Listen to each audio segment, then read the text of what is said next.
Hello there, everyone. Welcome to First Thoughts on a Friday. This is when we take a look at our gospel lesson. It's coming up for this Sunday, and let's take a look at it. And what do you think about it? What comes to mind when you read this? Our lesson for this week is from the first chapter of Luke, verses 39 through 55. A little bit lengthy, but it's not all that bad.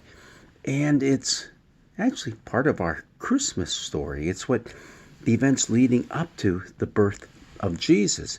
And it has three women in it who are the primary focus of this. You might say, wait a minute. When I look at this, I see two women, Elizabeth and Mary, the mother of Jesus. What do you mean three women? Aha, there's a third woman that appears. We'll get to that in just a second. But just looking at it, this whole thing with Elizabeth, interesting how she couldn't have a baby. And, she gets pregnant. And Mary gets a visit from an angel to say, hey, you're going to get pregnant. And wow, there's a lot of interesting things going on here. And so our lesson for today has Mary going to visit Elizabeth. And what's the response of the baby inside the womb of Elizabeth? He jumps for joy. There's all kind of happy dances going on in this whole first chapter of Luke. If you really take a good look at it, a lot of singing, a lot of the dancing, a lot of praising God for things that are just unbelievable. And that is what we have in the second part of our lesson. It's called the Magnificat, which is based on Mary singing out praises to God. Praises to God for what he has done, how he has looked at her lowly estate and lifted her up, and how through the birth of her son who's coming, God is going to flip the world upside down, so to speak. He's going to bring the rich ones down, the haughty and the proud down, and lift up the lowly, fill the hungry with good things, send the rich away empty. And it just goes on and on, giving thanks and praise to God. And now you're probably wondering, what about this third woman you were talking about? Yeah, it's Hannah. Hannah, Old Testament Hannah, as in mother of the prophet Samuel. Hannah, yep, that's the one.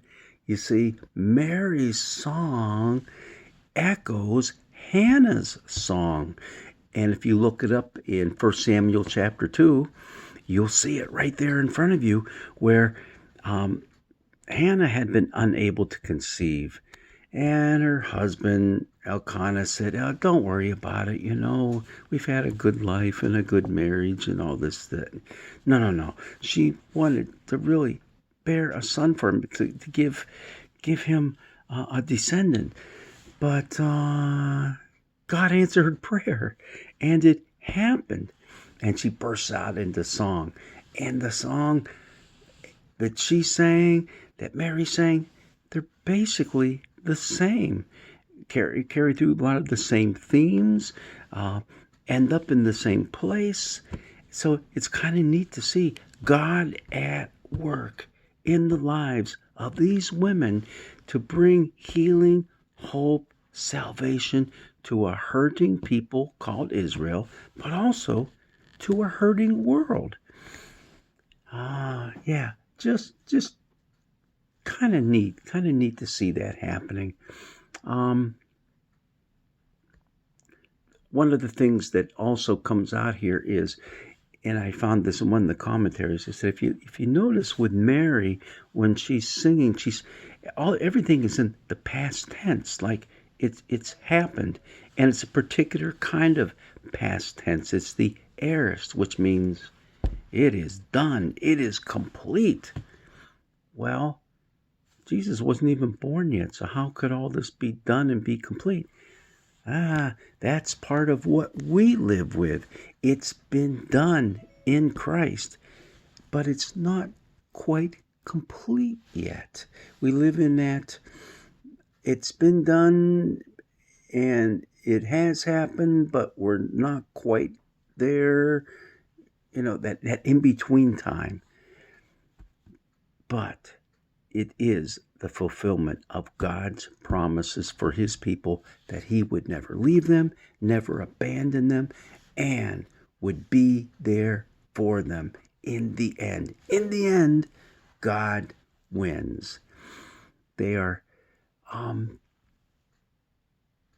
talking about, both Hannah and Mary, they're talking about how this is something that's done for everyone.